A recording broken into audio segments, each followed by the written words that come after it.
Isang matinis na sigaw ang bumasag sa katahimikan ng Mansyon de Villa. Hindi siya tao. Demonyo ang batang yan. Nakatayo si Don Ricardo de Villa sa tabi ng malaking bintanang salamin sa kanyang opisina, hawak ang isang baso ng mamahaling alak. Ni hindi man lang siya napalingon, hindi na siya nagulat. Ang ikapito, naisip niya, kasabay ng paghigpit ng kanyang pagkakahawak sa baso. Ang ikapitong pagkakamali. Narinig niya ang mabilis na mga yabag ng babae sa pasilyo, palayo sa silid ng kanyang anak.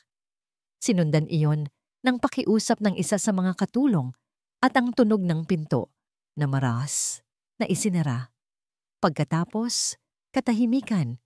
Isang katahimikang mas mabigat pa kaysa sa sigaw kanina. Isang katahimikang tila kumakain sa bawat sulok ng malapalasyong bahay. Dahan-dahan, inilapag ni Ricardo ang kanyang baso. Ang pulang alak sa loob nito ay tila dugo sa ilalim ng ilaw. Tumayo siya ng tuwid. Inayos ang kanyang mamahaling damit at ipinasok ang mga kamay sa bulsa. Ipinakita niya sa mundo ang isang imahe ng kapangyarihan at kontrol. Isang maskarang pinanday ng maraming taon sa mundo ng negosyo. Pero sa loob, may isang bagyong hindi mapatigil. Naglakad siya palabas ng opisina. Ang bawat hakbang ay may bigat. Bawat hakbang ay palapit sa pinagmumulan ng kanyang pinakamalaking kabiguan. Ang silid ni Ken. Dahan-dahan niyang binuksan ang pinto. Ang silid ay puno ng pinakabago at pinakamamahaling mga laruan. Maliwanag ang mga kulay, malambot ang carpet, perpekto. Pero ang lahat ng yon ay walang buhay dahil ang may-ari ng silid ay parang isang manika na walang emosyon. Nandoon si Ken, ang kanyang 6 na taong gulang na anak, nakaupo sa sahig. Hindi ito gumagalaw. Hindi ito nagsasalita. Nakatitig lang ito sa puting pader. Hawak ang isang luma at kupas na teddy bear. Ang mga mata nito ay bukas, pero tila walang nakikita. Lumapit si Ricardo. Walang reaksyon mula sa bata. Para siyang hangin lamang na dumaan. Ken, walang sagot. Ang tanging tunog ay ang sariling paghinga ni Ricardo. Napayuko siya at pinantayan ang anak. Tinitigan niya ang mukha nito. Isang mukhang mayroong mga mata, ilong, at bibig ng kanyang yumaong asawa. Si Isabela. Biglang sumikip ang kanyang dibdib. Isang boses ang umalingaw-ngaw sa kanyang isipan. Isang alaala na pilit niyang itinataboy gabi-gabi. Hindi siya isang problema, Ricky. Anak natin siya. Sigaw ni Isabela sa kabilang linya ng telepono. Napapikit si Ricardo. Ang huling pag-uusap nila. Ang huling pagtatalo. Bago ang pagskid ng mga gulong. Bago ang nakabibinging tunog ng bakal na yumuyupi. Tumingin siyang muli kay Ken. Sa batang ito na naging sanhi ng kanilang pag-aaway. Sa batang ito na naiwan sa kanya bilang isang permanenteng paalala ng kanyang pagkakasala. Isang malamig na galit ang gumapang sa kanyang puso. Galit sa sarili. Galit sa sitwasyon. Tumayo siya. Arthur! Sigaw niya. Ang kanyang boses ay matigas at walang emosyon. Agad na pumasok ang kanyang tapat na assistant.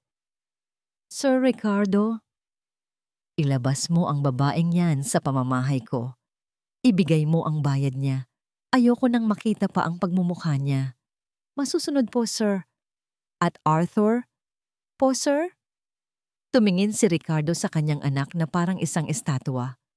Humanap ka ng ikawalo. Isang professional. Doblehin mo ang alok. Triplehin mo. Hindi mahalaga ang presyo. Kailangan kong ayusin to. Nag-atubili si Arthur.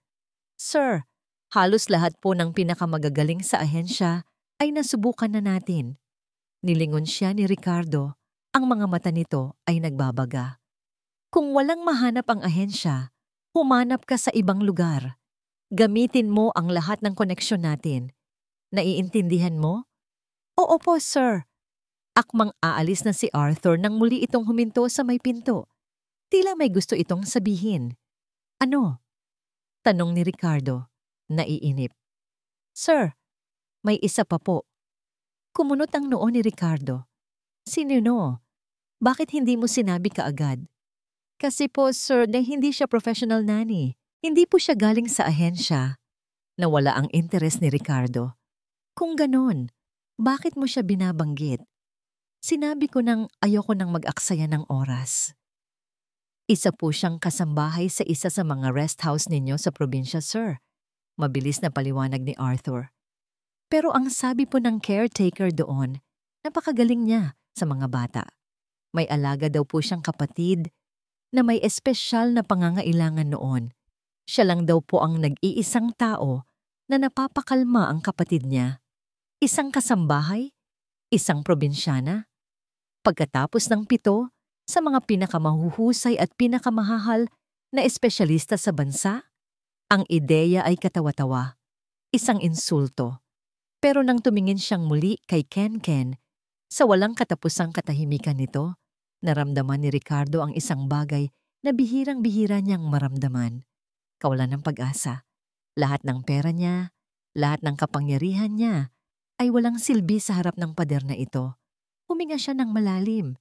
Ang kanyang pride ay natatalo na ng kanyang desperasyon. Dalhin mo siya rito! Napatanga si Arthur. Po? Sir, sigurado po kayo?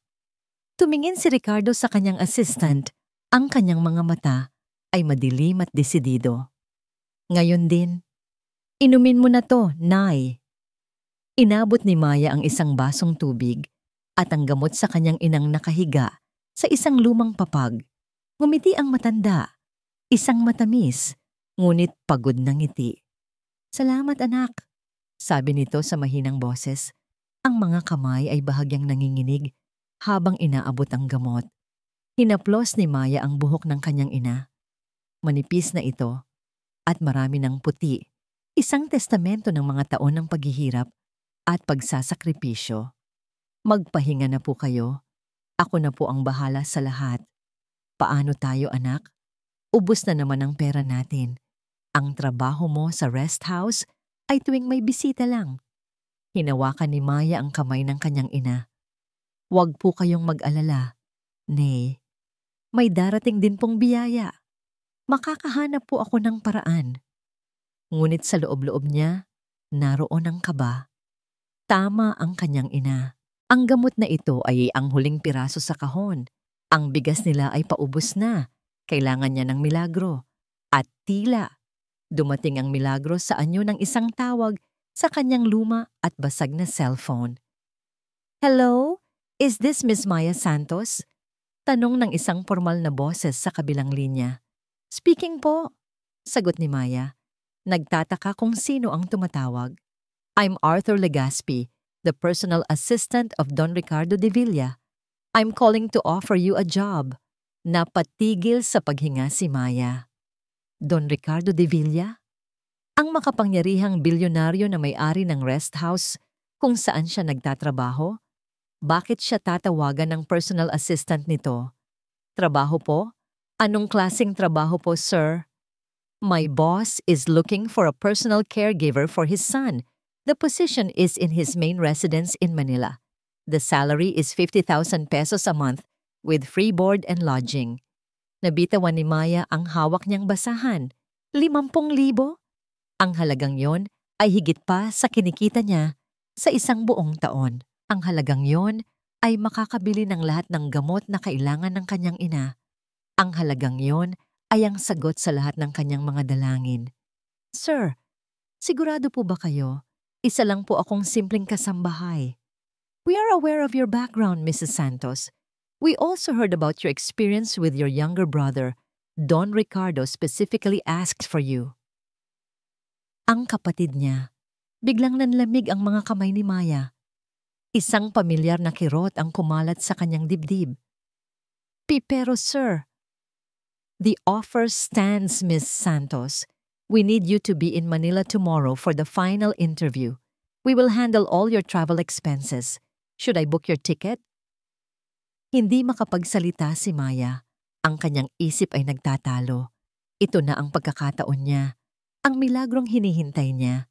Pero ang trabaho, ang mag-alaga ng isang batang may espesyal na pangangailangan. Kaya pa ba niya? Naalala niya ang mukha ng kanyang ina, ang pangangailangan nila. Wala siyang karapatang tumanggi.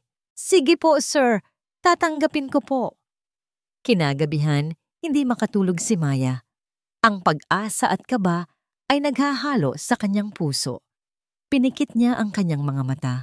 Ngunit sa halip na makahanap ng kapahingahan, dinala siya ng kanyang isip sa isang madilim na lugar. Isang panaginip. Malamig ang tubig sa kanyang mga paa. Madilim ang paligid. Ang tanging ilaw ay mula sa buwan na sumisilip sa mga ulap. Tumatakbo siya sa gilid ng isang lawa. Ang kanyang dibdib ay puno ng takot. Marco! Sigaw niya. Ang kanyang boses ay nanginginig at basag. Marco, nasaan ka? Walang sumasagot. Tanging ang tunog ng hangin at ang alon ng tubig. Marco, magpakita ka na. Hindi na nakakatuwa to. Patuloy siya sa pagtakbo. Ang kanyang mga mata ay ligaw na naghahanap. Ang bawat anino ng puno ay tila isang figura. Ang bawat kaluskos ay nagpapatindig ng kanyang balahibo. At pagkatapos, nakita niya isang maliit na tsinelas na lumulutang malapit sa pampang. Ang tsinelas ni Marco. Hindi, ibulong niya. Ang kanyang boses ay isang hikbi. Hindi maaari. Nagising si Maya na humihingal. Ang kanyang mukha ay basa ng luha at pawis. Umupo siya sa kanyang banig. Yakap ang kanyang mga tuhod. Ang panaginip ay laging pareho. Isang bangungot na bumibisita sa kanya sa loob ng maraming taon. Tumayo siya at binuksan ang isang maliit na baul. Mula sa ilalim ng mga damit, kinuha niya ang isang lumang litrato. Siya na mas bata pa at isang maliit na batang lalaki na nakangiti ng malapad. Ang mga mata ay puno ng buhay. Si Marco. Hinaplos niya ang mukha ng bata sa litrato. Pasensya ka na, bunso. Bulong niya sa hangin. Patawarin mo si ate. Kinabukasan, dala ang isang maliit na bag at ang bigat ng kanyang nakaraan, sumakay si Maya sa bus papuntang Maynila. Ang biyahe ay mahaba, ngunit ang kanyang isip ay mas malayo pa ang narating. Nang sa wakas, ay huminto ang taxi sa address na ibinigay sa kanya, hindi siya makapaniwala sa kanyang nakita. Nakatayo siya sa harap ng isang dambuhalang gate na mas mataas pa sa 2 tao. Sa likod nito, isang pader na tila walang katapusan. Ito ay hindi isang bahay. Isa itong kuta, isang palasyo. Parang isang pader na naghihiwalay sa 2 magkaibang mundo. Ang mundo niya at ang mundo ni Don Ricardo de Villa. Huminga siya ng malalim. Pinipilit na pakalmahin ang kanyang kumakabang dibdib. Hinigpitan niya ang hawak sa strap ng kanyang bag, ang tanging pamilyar na bagay sa dayuhang lugar na ito. Inangat niya ang kanyang kamay at pinindot ang doorbell. Pumasok si Maya sa isang mundong hindi niya akalaing umiiral sa totoong buhay. Ang sahig ay napakintab na tila salamin. Ang mga kasangkapan ay mukhang mas mahal pa kaysa sa bahay nila. Ang bawat sulok ay sumisigaw ng yaman at kapangyarihan. At sa gitna ng lahat ng ito, sa tuktok ng isang malawak na hagdanan, nakatayo si Don Ricardo de Villa. Nakita na niya ito dati sa mga larawan sa rest house, pero iba pala sa personal. Ang tindig nito ay puno ng awtoridad. Ang mukha ay guwapo. Ngunit tila inukit sa bato. Walang emosyon. Ang mga mata nito ay kasing lamig ng marmol na sahig na kanyang tinatapakan. Miss Santos, sabi nito. Ang boses ay malalim at formal. Pumaba ito ng hagdan. Ang bawat hakbang ay may kalkuladong bigat. I will be direct.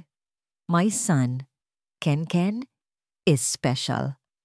7 sa mga pinakamahuhusay na child specialist sa bansa ang sumuko sa kanya. Hindi siya nagsasalita. Hindi siya tumutugon. Kung tatanggapin mo ang trabahong ito, hindi ito magiging madali. Tumango si Maya. Pinipilit na huwag magpatinag sa intensidad ng titig nito.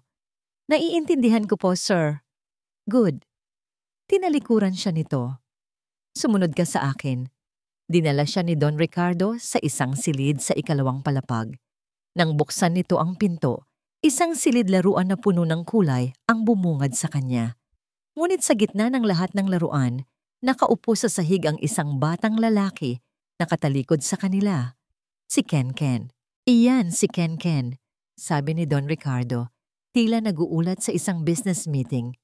Gawin mo ang lahat. Hindi mahalaga sa akin ang pamamaraan. Ang tanging gusto ko ay resulta. Kung wala kang maipakita sa loob ng isang linggo, malaya kang umalis. Pagkasabi niyon, tumalikod na ito at isinara ang pinto. Iniwan si Maya kasama ang bata. Huminga ng malalim si Maya. Ang lamig at pressure sa boses ni Don Ricardo ay sapat na para panghinaan ng loob ang kahit sino. Ngunit nang tumingin siya kay Ken, ang lahat ng iyon ay nawala. Ang nakita niya ay hindi isang problema na kailangang ayusin. Ang nakita niya ay isang malungkot na bata. Dahan-dahan, lumakad si Maya at umupo sa sahig. Ilang talampakan ang layo mula kay Ken. Hindi siya nagsalita. Hindi siya gumawa ng anumang biglaang kilos. Umupo lang siya roon, sa katahimikan. Alam niya, mula sa kanyang karanasan kay Marco, na ang tiwala ay hindi minamadali. Ang mundo nila ay iba. Kailangan mong maghintay na ikaw ang papasukin. Lumipas ang mga minuto. Pagkatapos ay isang oras, walang nangyari. Si Ken ay nanatiling nakatitig sa pader, yakap ang luma nitong teddy bear. Napansin ni Maya ang paligid. Ang mga laruan ay mamahalin at high-tech, pero nakakalat lang. Tila walang gumagamit. Ang kanyang tingin ay napadpad sa ilalim ng kama.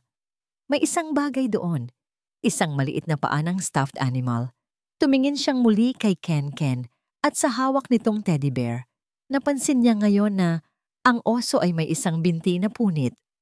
Dahan-dahan, gumapang si Maya palapit sa kama at kinuha ang naputol na binti ng laruan. Pagkatapos, sa pinakamabagal na paraan, gumapang siya palapit kay Ken. Huminto siya sa tabi nito, hindi sa harap. Hindi pa rin siya nagsasalita. Inilapag lang niya ang punit na binti sa sahig sa pagitan nila. Walang reaksyon si Ken. Pero pagkaraan ng ilang sandali, napansin ni Maya ang isang bahagyang paggalaw. Ang mga daliri ng bata na nakahawak sa teddy bear ay kumilos. Ang mga mata nito, sa kauna-unahang pagkakataon, ay dahan-dahang gumalaw pababa, sumusulyap sa pirasong nasa sahig. Isang maliit na pambungad. At doon, nagsimulang kumanta si Maya. Hindi isang pambatang kanta na masigla. Isang luma at malungkot na oyayi. Ang kantang laging kinakanta ng kanyang ina para sa kanila ni Marco noon. Sa ugoy ng duyan, ang kanyang boses ay mahina. Isang bulong lamang. Puno ito ng isang pamilyar na kalungkutan, isang himig na naiintindihan ng puso. Nagpatuloy siya sa pagkanta. Ang mga salita ay dumadaloy mula sa kanyang alaala. Dahan-dahan na parang isang bulaklak na bumubuka. Lumingon si Ken. Ang kanyang mga mata, na kanina'y walang laman, ay tumitig ngayon kay Maya. May kislap ng pagtataka. Hindi tumigil si Maya sa pagkanta. Ipinagpatuloy niya ang himig. Ang kanyang boses ay naging mas malambing pa. Tila isang panalangin. Ang mga mata nilang dalawa ay nagtagpo. Sa kauna-unahang pagkakataon, naramdaman ni Maya na may isang tunay na tao sa loob ng tahimik na batang ito. Isang taong nakakulong sa sarili niyang mundo, naghihintay lang ng tamang susi. Itinaas ng bata ang kanyang kamay at dahan-dahang kinuha ang pirasong binti ng laruan. Hindi ito marahas, hindi ito biglaan. Ang kilos ay puno ng pag-aalinlangan, ngunit mayroon itong intensyon. Tinitigan niya ito, pagkatapos ay tumingin sa hawak niyang oso. At pagkatapos, tumingin siyang muli kay Maya. At sa sandaling iyon, isang bagay na tila imposible ang nangyari. Ang mga sulok ng labi ni Ken ay dahan-dahang umangat. Isang munting nangiti. Mahina, halos hindi mapansin, pero naroon. Isang tunay na ngiti. Ang unang ngaw ng ngiti na nakita sa silid na yon sa loob ng napakatagal na panahon Napuno ng luha ang mga mata ni Maya. Hindi dahil sa lungkot, kundi dahil sa purong kagalakan na sumabog sa kanyang dibdib. Sa isang iglap, nakita niya hindi lang si Ken, kundi pati na rin ang alaala ng kanyang minamahal na si Marco. Ang ngiting matagal na niyang hinahanap-hanap. Dahan-dahan, itinaas niya ang kanyang kamay at pinunasan ang kanyang mga pisngi. Takot na baka makagawa siya ng ingay at masira ang mahiwagang sandali. Samantala, sa kanyang opisina, hindi maalis ni Don Ricardo ang kanyang mga mata sa security monitor. Pinapanood niya ang bawat galaw ng bagong dating. Ang pag-upo nito sa sahig, ang katahimikan, ang walang kwentang pagkanta. Inaasahan niyang makakita ng isa na namang kabiguan. Hinihintay niya ang sandali na tatakbo rin ito palabas ng silid. Sumisigaw. Pero hindi yun ang nangyari. At nang makita niya ang paglingon ni Ken at ang sumunod na pagngiti, nabitawan ni Don Ricardo ang kanyang hinahawakan. Bumagsak sa mamahaling carpet ang baso ng alak. Ang pulang likido ay kumalat na parang mantsa ng dugo. Isang tahimik na saksi sa milagrong kanyang nasaksihan. Pahani, paulit-ulit. Iyon ang ginawa ni Ricardo sa sumunod na oras. Paulit-ulit niyang pinanood ang recording mula sa security camera sa kanyang opisina.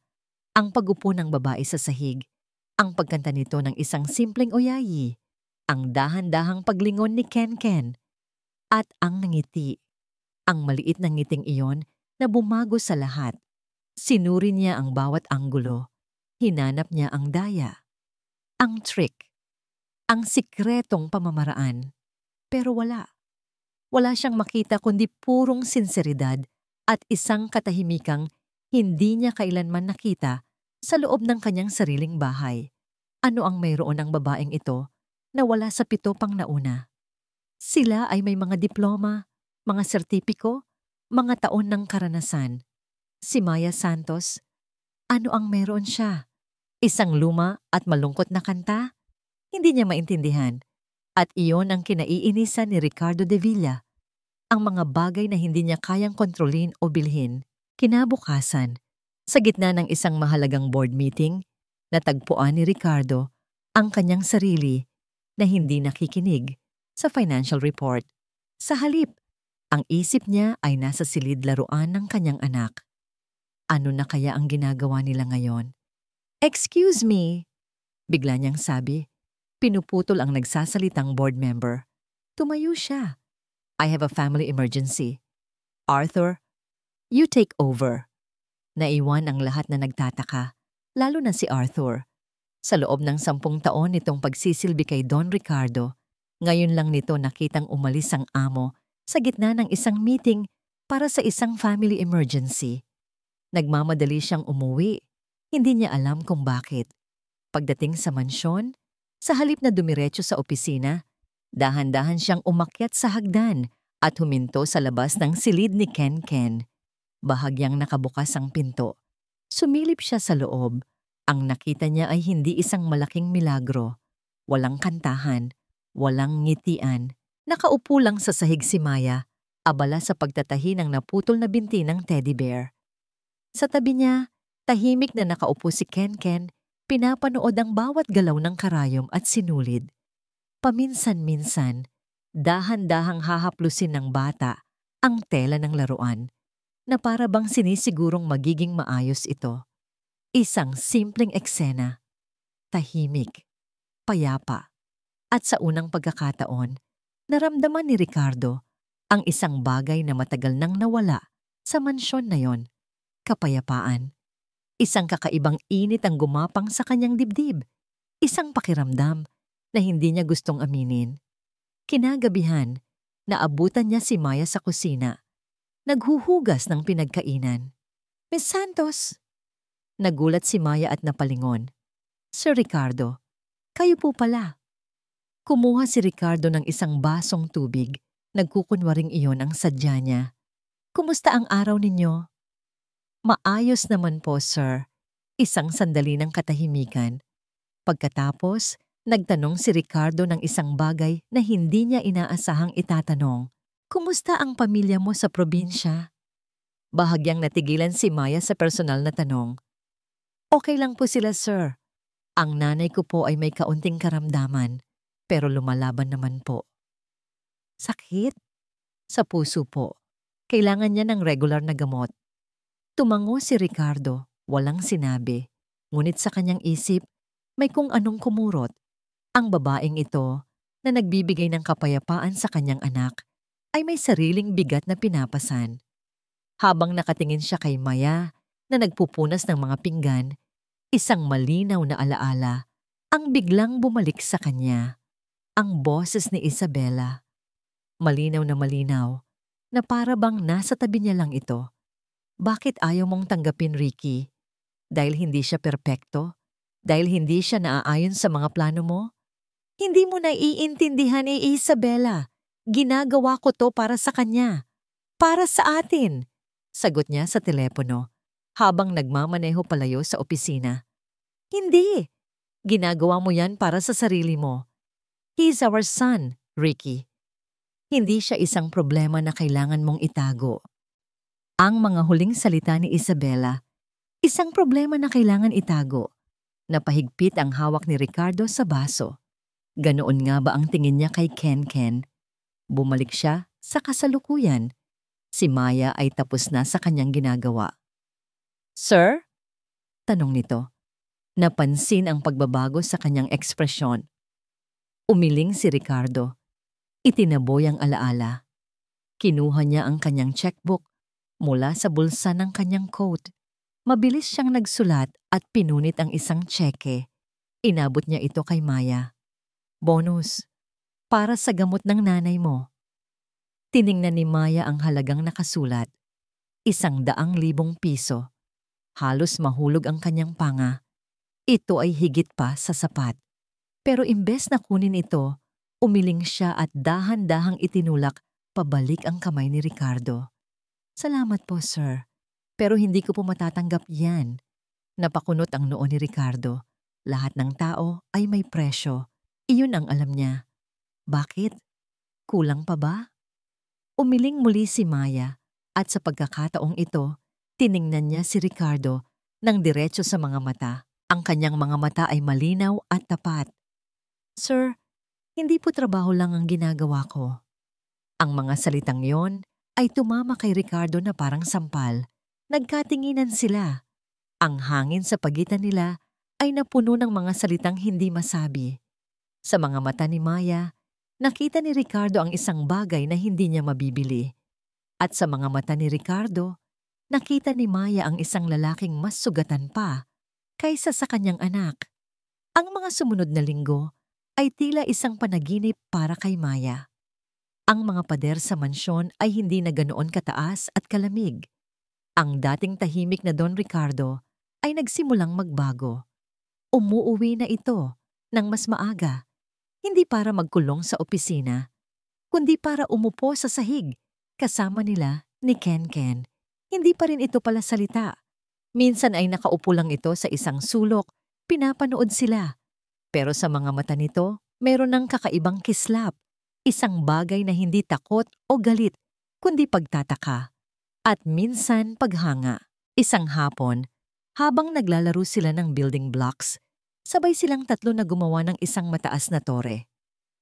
Si Ken, sa isang pambihirang pagkakataon, ang naglagay ng huling piraso sa tuktok. Ang galing-galing! Masayang sabi ni Maya, pumapalakpak. Napangiti rin si Ricardo. Isang maliit, halos hindi kapansin-pansing na ngiti, pero para kay Maya, iyon ang pinakamagandang tanawin sa buong mundo.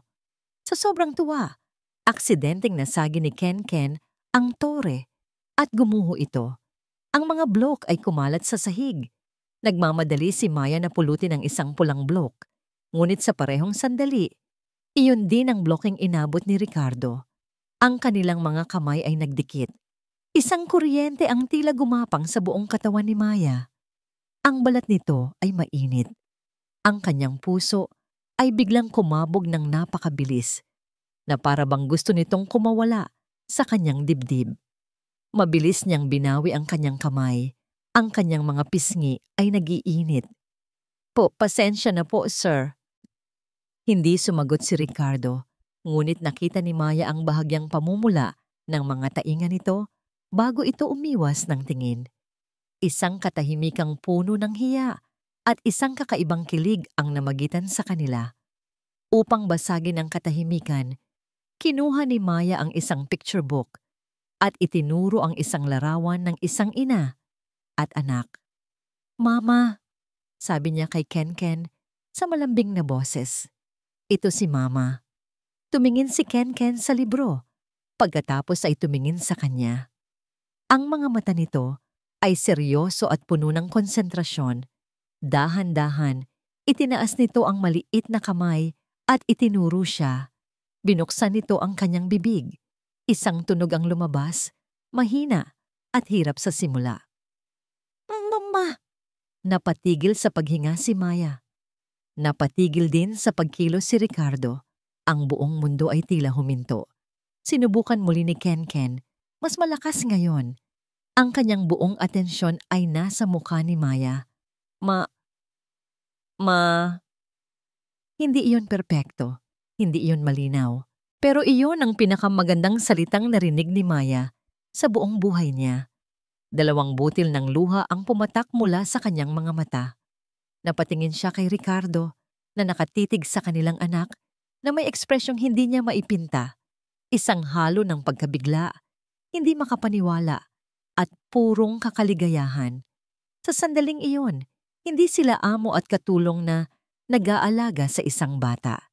Isa silang pamilya na nasasaksihan ang isang milagro. Ngunit ang milagro ay biglang naputol ng tunog ng isang sasakyan na huminto sa harap ng mansyon. Isang itim at makintab na sasakyan, mas mahal pa kaysa sa lahat ng kinita ni Maya sa buong buhay niya. Isang chauffeur ang bumaba at magalang na binuksan ang pinto sa likuran. Isang pares ng mamahaling stiletto heels ang unang lumabas, sinundan ng isang babaeng may tindig ng isang reyna. Ang kanyang damit ay perpekto. Ang kanyang buhok ay walang kahit isang hiblang wala sa lugar. Ang kanyang mga alahas ay kumikinang, pero ang kanyang mga mata, nang tumingin ito sa direksyon ng bahay, ay kasing lamig ng yelo. "Lola!" Napatayo si Ricardo. Ang muka ay biglang nanigas. Si Maya, na walang kamalay-malay, ay napayakap kay Kenken. Ang babae ay naglakad papasok ng bahay na para bang pag-aari niya ito. Ang kanyang presensya ay agad na pumuno sa buong silid. Itinaboy ang init at saya na naroon kanina lang. "Ricardo, iho," sabi nito. Ang boses ay matamis ngunit may talim. Hindi nito pinansin si Maya. Dumiretso ito kay Kenken at yumuko para yakapin ito. "Kamusta na ang nag-iisa kong apo?" Hinalikan nito si Kenken sa noo. Ngunit nang tumayo ito, ang kanyang mga mata ay napunta kay Maya. Tiningnan siya nito mula ulo hanggang paa. Isang tinging mapanuri at tila nandidiri. Naramdaman ni Maya na para siyang lumiit. Ang babae ay ngumiti. Isang perpektong nangiti na hindi umabot sa kanyang mga mata. "So you are the new miracle worker," sabi nito. Ang bawat salita ay malinaw at may diin. Sana lang ay hindi ka katulad ng mga nauna. Ang hapunan ng gabing iyon ay ang pinakatahimik at pinakamabigat na naranasan ni Ricardo sa loob ng maraming linggo. Nasa kabisera ng mesa si Doña Elvira, ang ina ni Isabela, at ang kanyang presensya ay parang isang malamig na yelo na unti-unting kumakalat sa buong silid kainan. "Napakasarap ng luto mo, Maya," sabi ni Doña Elvira. Nguminggiti kay Maya na nakatayo malapit sa kusina. "You're so simple and talented." Isang hiyas na natagpuan sa probinsya. May kung anong pait sa salitang simple na yon, ngunit ngumiti lang si Maya. "Salamat po, ma'am."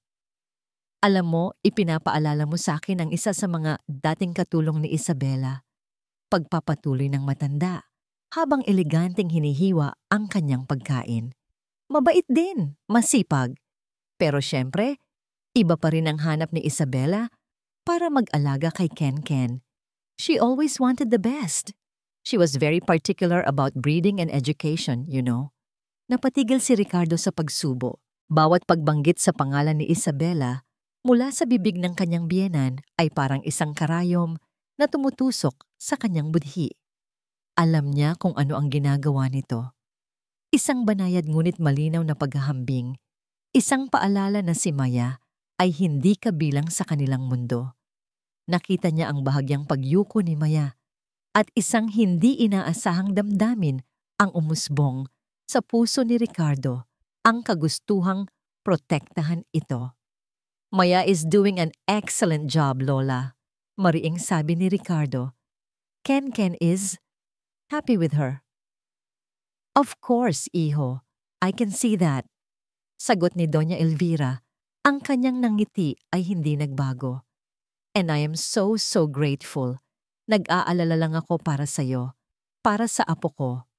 Pagkatapos ng hapunan, habang nag-aayos si Maya sa kusina, nilapitan ni Doña Elvira si Ricardo sa kanyang opisina.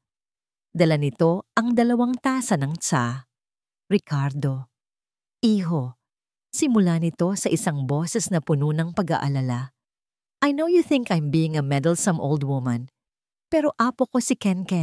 Karugtong siya ng buhay ni Isabela. Inilapag nito ang tsaa sa mesa. May kaibigan ako, isang pamilya rin na mayaman. Kumuha sila ng isang caregiver na galing din sa mahirap na pamilya.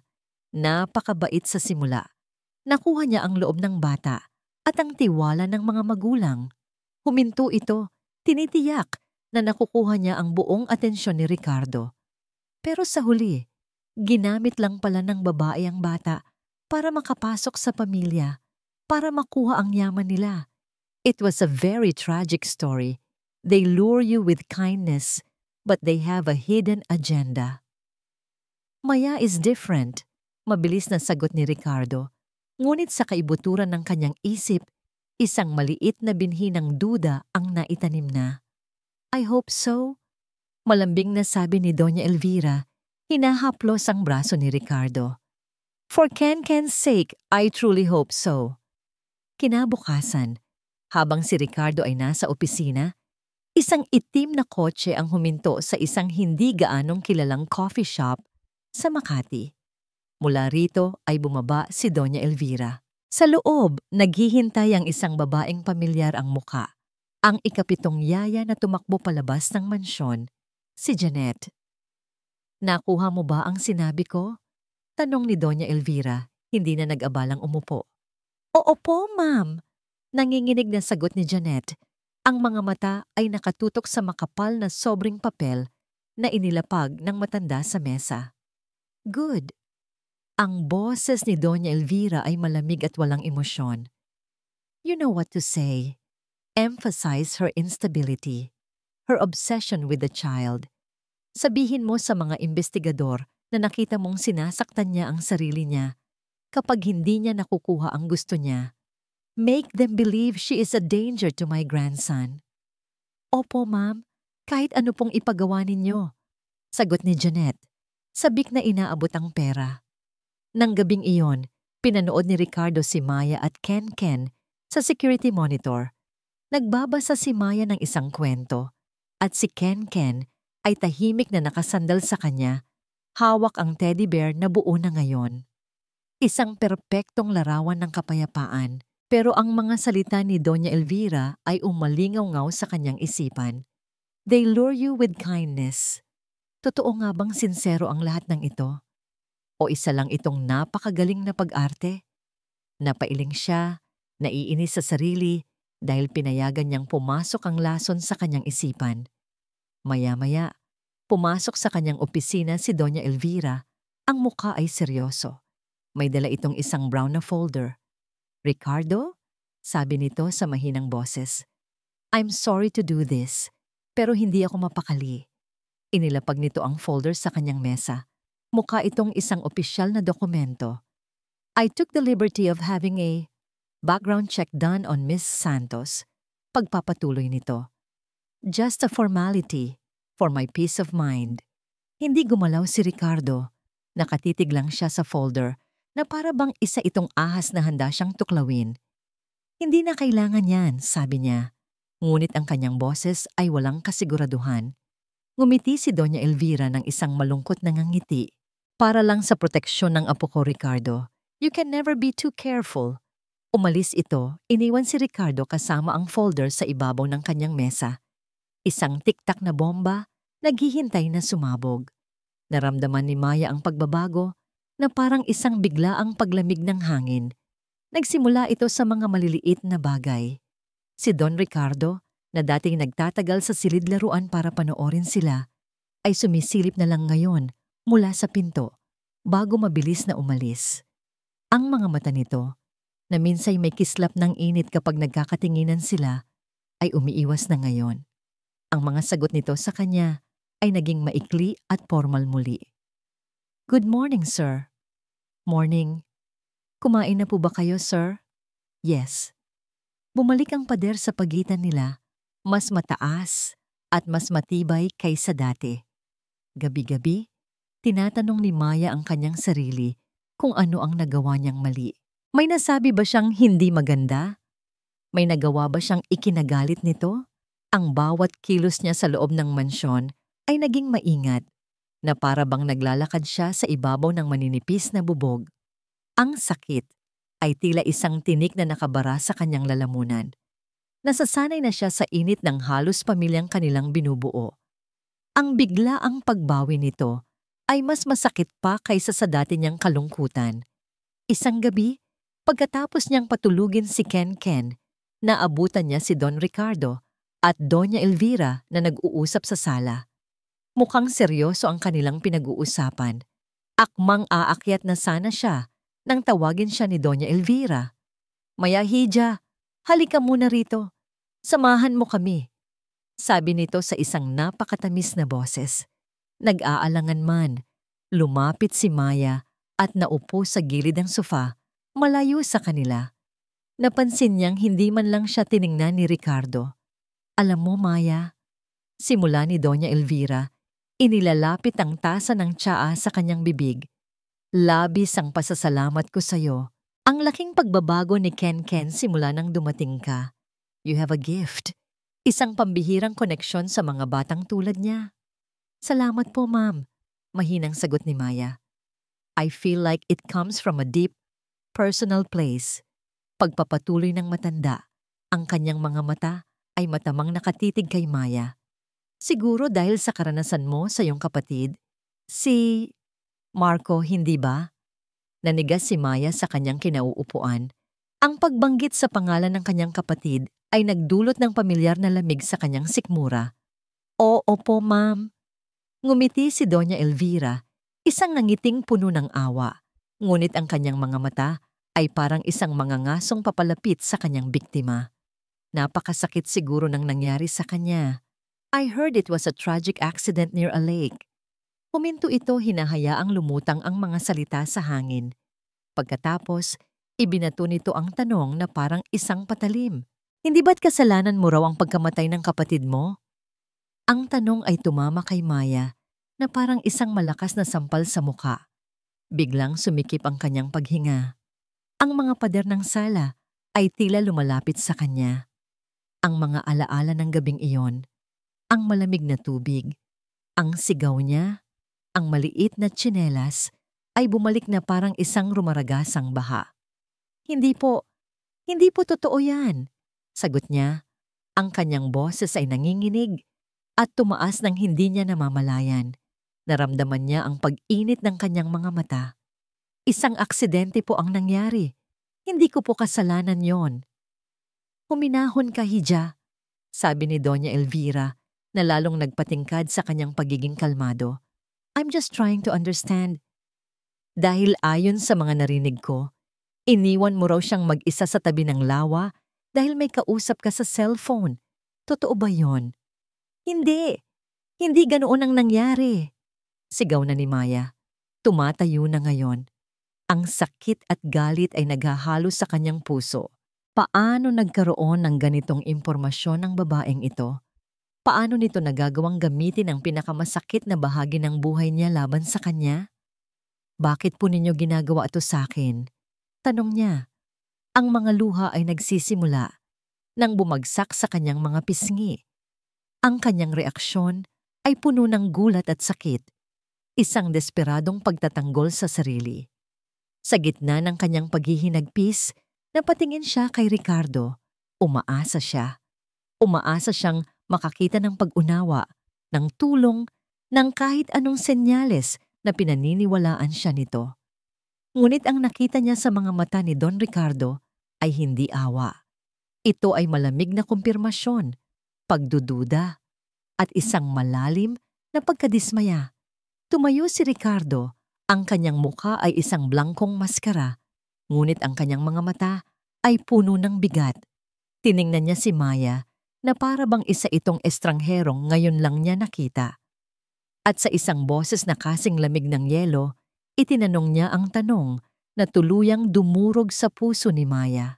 Maya, ano ba talaga ang itinatago mo sa amin? Nakatayo si Ricardo sa bintana ng kanyang opisina, nakatalikod sa pinto. Ang kanyang mga kamay ay nakasara ng mahigpit sa kanyang likuran. Sa ibabaw ng kanyang mesa ay nakabukas ang folder na iniwan ni Doña Elvira. Psychological evaluation, confidential. Ang mga salita sa loob ay malamig at clinical. Shows signs of severe emotional transference, obsession, treating the subject, Ken de Villa, as a replacement for her deceased sibling, high risk of emotional instability, potential for harm. Sa ilalim nito ay ang sinumpaang salaysay ni Janet, ang ikapitong yaya na naglalarawan sa isang Maya Santos na hindi niya kilala, isang babaeng nagwawala. Kapag mag-isa, bumubulong sa sarili, at may mapanganib na kislap sa mga mata. Kasinungalingan. Alam niyang kasinungalingan ang mga iyon. Ngunit ang pagsabog ni Maya kanina, sa sala. Ang desperasyon sa kanyang mga mata. Ang pagtanggi nitong sagutin ng diretso ang mga tanong. Ang lahat ng iyon ay akmang-akma sa larawang ipinipinta ng mga dokumento. I failed Isabella. Hindi ko nahahayaang mabigo ko rin ang anak niya. Iyon ang paulit-ulit na sinasabi niya sa kanyang sarili. Ang pag-aalaga kay Ken ay hindi na lang tungkulin. Ito na ang kanyang penitensya. At hindi siya maaaring magkamali. Huminga siya ng malalim, pinatigas ang kanyang puso, at pinatay ang anumang natitirang emosyon. Ito ang kailangan niyang gawin. Bilang isang ama. Bilang isang protektor. Arthur, papasukin mo na si Miss Santos, sabi niya sa intercom. Ang kanyang boses ay walang kabuhay-buhay. Ilang sandali pa, bumukas ang pinto. Pumasok si Maya. Ang kanyang mga mata ay namumugto pa sa pag-iyak, ngunit mayroon pa ring bahid ng pag-asa sa mga ito. Umaasa pa rin siyang maiintindihan siya. Hindi lumingon si Ricardo, na natili siyang nakatingin sa labas, sa kadiliman ng gabi. Sir Ricardo. Simula ni Maya sa nanginginig na boses. Patawarin niyo po ako sa inasal ko kanina. Hayaan niyo po akong magpaliwa. You're fired, Miss Santos. Tami. Putol ni Ricardo. Ang mga salita ay kasing talim ng bubog. Natahimik ang buong silid. Ang tanging maririnig ay ang biglaang pagbilis ng paghinga ni Maya. Pipo, ano po ang ibig ninyong sabihin? Ang ibig kong sabihin, tapos na ang serbisyo mo rito. Arthur will prepare your final pay. You have 1 hour to pack your things and leave the premises. Sa wakas ay humarap siya. Ang kanyang mukha ay isang perpektong maskara ng malamig na profesionalismo. Tiningnan niya si Maya na pararabang isa lamang itong empleyado na hindi naging maganda ang performance. Pero, bakit po? Hikbi ni Maya, ang pag-asa sa kanyang mga mata ay unti-unting namamatay, napapalitan ng purong sakit at pagkalito. Si Ken, paano po si Ken? Maayos na po kami. Maayos na po siya. That is no longer your concern, sagot ni Ricardo. I have decided that you are a potential risk. To my son's well-being, I cannot allow that. Ang salitang risk, panganib, ay tumusok sa puso ni Maya na parang isang punyal. Siya? Isang panganib kay Kenken? Sa batang minahal niya na parang sarili niyang kapatid? Hindi po totoo yan, bulong niya, na pailing-iling. Mahal ko po si Kenken. Your services are no longer required. Tapos na ang usapan. Iyon ang sinasabi ng tono ni Ricardo. Tinalikuran na niya ito muli. Napayuko si Maya, talunan. Ang kanyang mga balikat ay nanghina. Alam niyang wala nang silbi ang anumang sasabihin niya. Ngunit may isang huling pakiusap. Sige po, sabi niya. Ang kanyang boses ay basag. Aalis na po ako. Pwede ko po bang makita si Kenken sa huling pagkakataon? Para lang po magpaalam. Huminto ang mundo ni Ricardo.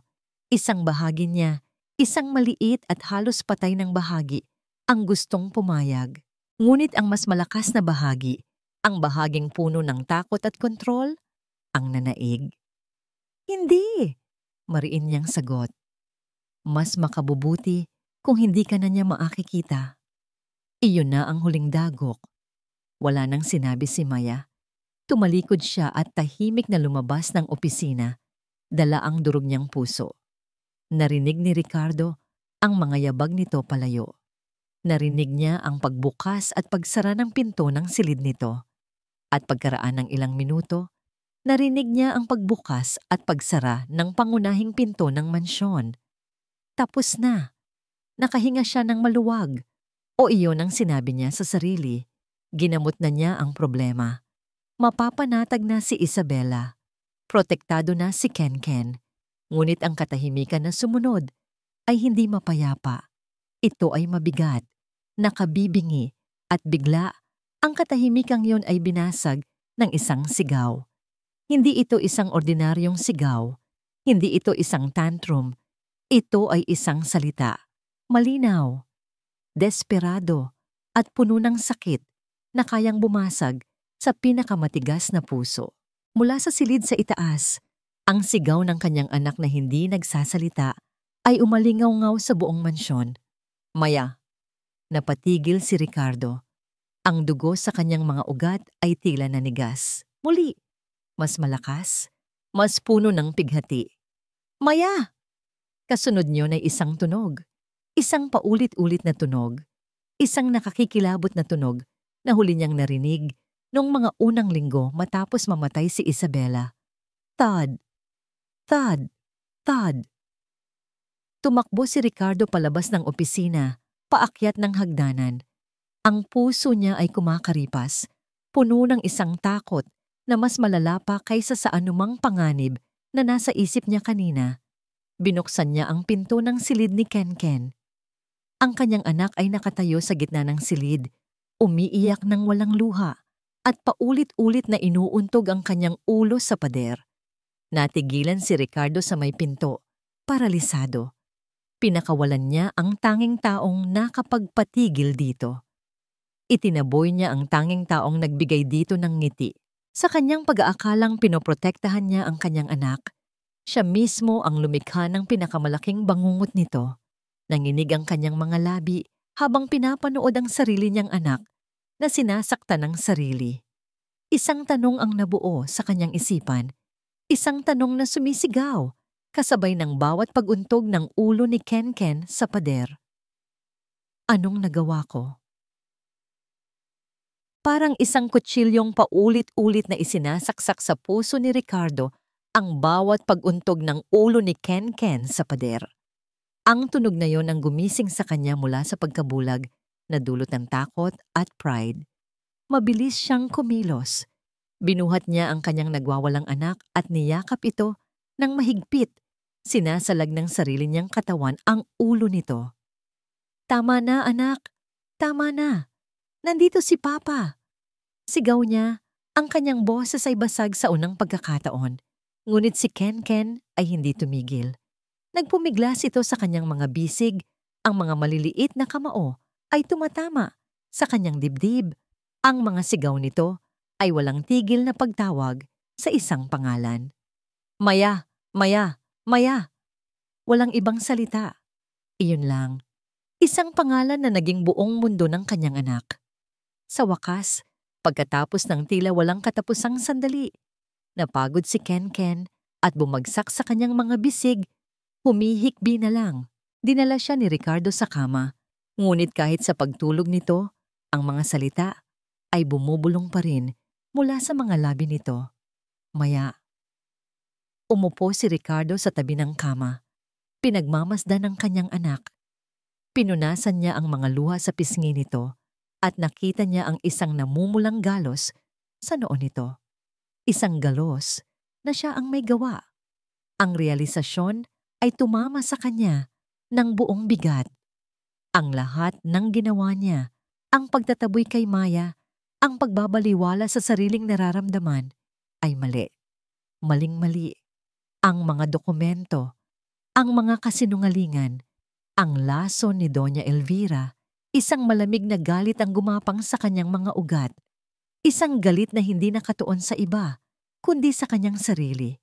At sa babaeng nagmanipula sa kanya, tumayo siya, puno ng isang bagong determinasyon. Hindi na siya magiging duwag. Hindi na siya magtatago sa likod ng kanyang pera o ng multo ng nakaraan. Mabilis siyang bumalik sa kanyang opisina at kinuha ang folder. Tiningnan niya ang pangalan ng ahensyang gumawa ng psychological evaluation. Isang mabilis na tawag sa kanyang pinagkakatiwalaang abogado. I-verify mo ang ahensyang to, now. Pagkatapos, tiningnan niya ang salaysay ni Jeanette. Naalala niya ang sinabi ni Arthur na binayaran na ang babae, isang malaking halaga. Ngunit paano kung may mas malaking halaga pang kasangkot? Isang tawag kay Arthur. Arthur, I need you to trace all recent financial transactions of Jeanette Morales, the seventh nanny. All of it. I don't care how you do it. Hindi na niya kailangang maghintay ng matagal. Sa loob ng isang oras, ang katotohanan ay nagsimulang lumabas. Ang psychological firm, isang pekeng kumpanya na nakarehistro sa isang abandonadong gusali. Ang bank account ni Jeanette, may isang malaking cash deposit na pumasok 2 araw na ang nakalipas. Ang pinagmulan, isang offshore account na, pagkatapos ng masusing paghuhukay ng kanyang mga tauhan, ay direktang nakakonekta sa isa sa mga charity foundation ni Doña Elvira. Ang lahat ng piraso ay nagtugma. Ang lahat ng kasinungalingan ay nabunyag. Sakto namang bumukas ang pinto ng opisina. Pumasok si Doña Elvira. Ang muka ay nagpapahayag ng pekeng pag-aalala. Ricardo, iho, narinig ko ang sigaw ni Ken. Okay lang ba siya? Sinabi ko na sa'yo, mapanganib ang babaeng Hindi na nito natapos ang kanyang sasabihin. Ibinato ni Ricardo ang folder sa mesa sa kanyang harapan. Ang mga papel ay nagkalat. Huwag mo nang ituloy, Lola, sabi ni Ricardo. Ang kanyang boses ay kalmado ngunit puno ng panganib. Tapos na ang pag-arte mo. Nawala ang nangiti sa mukha ni Doña Elvira. Napalitan ito ng isang malamig at matigas na ekspresyon. I don't know what you're talking about. Talaga? Tumawa si Ricardo ng isang tawang walang saya. Ang pekeng psychological evaluation? Ang perang ibinayad mo kay Jeanette? Alam ko na ang lahat. Tumayo ng tuwid si Doña Elvira. Hindi na itinatago ang kanyang tunay na kulay. Ginawa ko lang ang nararapat para protektahan ang apo ko mula sa isang social climbing servant at mula sa isang amang naging pabaya. Pabaya? Oo, Ricardo. Ikaw. Kung hindi dahil sa'yo, buhay pa sana si Isabela. Ang mga salitang iyon, na matagal nang multo sa isipan ni Ricardo, ay binitawan na sa wakas. Sa halip na masaktan, isang kakaibang kalinawan ang naramdaman niya. Oo, may kasalanan siya. At oras na para aminin ito. Hindi para sa babaeng ito, kundi para sa kanyang sarili. Tama ka, sabi niya. Ang kanyang boses ay nanginig sa bigat ng kanyang pag-amin. Naglakad siya palapit dito, ang kanyang mga mata ay puno ng luhang matagal na niyang kinimkim. Ako ang pumatay kay Isabela. Sigaw niya. Ang sakit ng maraming taon ay sumabog sa isang salita. Nag-aaway kami sa telepono nung nangyari ang aksidente. Nag-aaway kami dahil gusto kong ipadala si Ken sa isang facility sa ibang bansa. Dahil duwag ako, dahil hindi ko matanggap na hindi perpekto ang anak ko. Dahil sa akin, dahil sa pagiging duwag ko, nawala siya. Napahikbi siya. Ang mga pader na itinayo niya sa paligid ng kanyang puso ay tuluyan ng gumuho. Ang katotohanan yon na matagal niyang itinago ay malaya na. Tiningnan niya si Doña Elvira, hindi na may galit, kundi may awa. Mahal mo si Isabela, pero ang pag-ibig mo naging lason. Ginamit mo ang apo mo, ang alaala ng sarili mong anak, para sa pera at paghihiganti. Umalis ka na, bulong niya, puno ng kapaguran.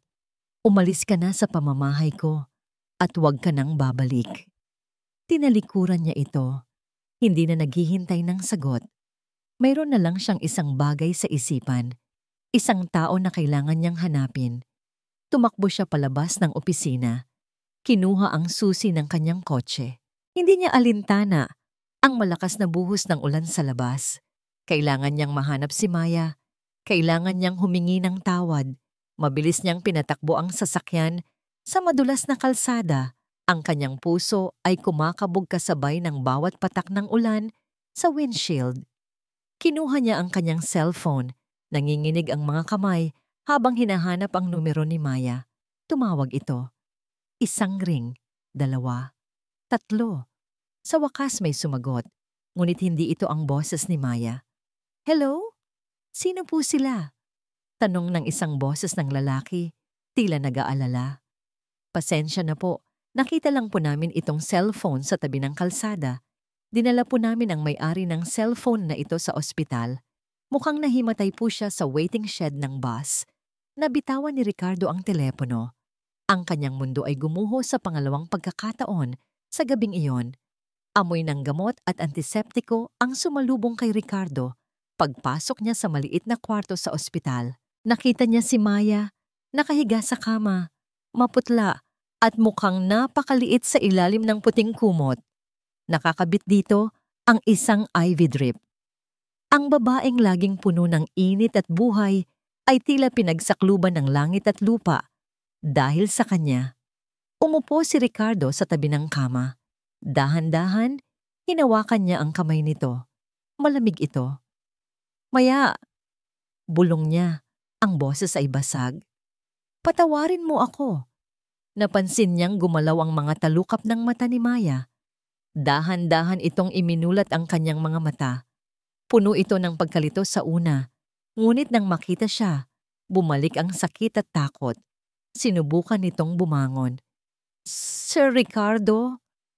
Aalis na po ako. Hindi ko po sinasadyang magtagal. Huwag, mabilis na sabi ni Ricardo. Pinipigilan ito ng marahan. Huwag kang aalis, huwag mo na kaming iiwan. Tumulo ang luha ni Maya. Pero, sabi niyo po, nagkamali ako, Maya. Nagkamali ako sa lahat. Humigpit ang hawak ni Ricardo sa kamay nito. Naniwala ako sa mga kasinungalingan dahil mas madali iyon kaysa harapin ang katotohanan. Ang katotohanang ako ang may kasalanan sa lahat ng nangyari sa pamilya ko. At doon, sa payak na kwartong yon sa ospital, ibinuhos ni Ricardo ang lahat. Ikinuwento niya ang huling pag-aaway nila ni Isabela, ang pagiging duwag niya, ang pagtatago niya kay Ken dahil sa takot na husgahan. Ang pagmamanipula ni Doña Elvira. Umiyak si Ricardo, ang bilyonaryong Don, na kinatatakutan ng lahat sa harap ng simpleng babaeng sinaktan niya. Hindi ko kayang ayusin ang sarili ko mag-isa, Maya. Pag-amin niya na kayuko, ang noo ay nakasandal sa kamay nito. At hindi ko kayang maging ama na kailangan ni Ken kung wala ka. Kailangan ka namin. Kailangan kita. Naramdaman niya ang paghigpit ng daliri ni Maya sa kanyang kamay. Inangat niya ang kanyang ulo at nakita ang isang malambot na ngiti sa mga labi nito sa kabila ng mga luha. Wala naman po akong ibang gustong puntahan, sir. Mahinang sabi ni Maya. Mahal ko po kayo. Kayo ni Ken. Pagkalabas ni Maya sa ospital, ang pagbabalik nila sa mansyon ay puno ng emosyon. Nasa pinto pa lang sila ay tumatakbo na si Ken. "Maya!" Napasalampak si Maya sa sahig at sinalubong ng yakap ang bata. Nag-iyakan silang dalawa. Ang mga luha ng pangungulila ay napalitan ng luha ng saya. Mahigpit na niyakap ni Ken si Maya na parang hindi na ito bibitaw kailanman. Nakatayo lang si Ricardo, pinapanood sila. Sa kauna-unahang pagkakataon, ang mansyon ay hindi na mukhang isang malamig na museo. Mukha na itong isang tahanan. Lumipas ang 3 buwan. Nagbago na ang buhay sa Mansyon de Villa. Wala na si Doña Elvira.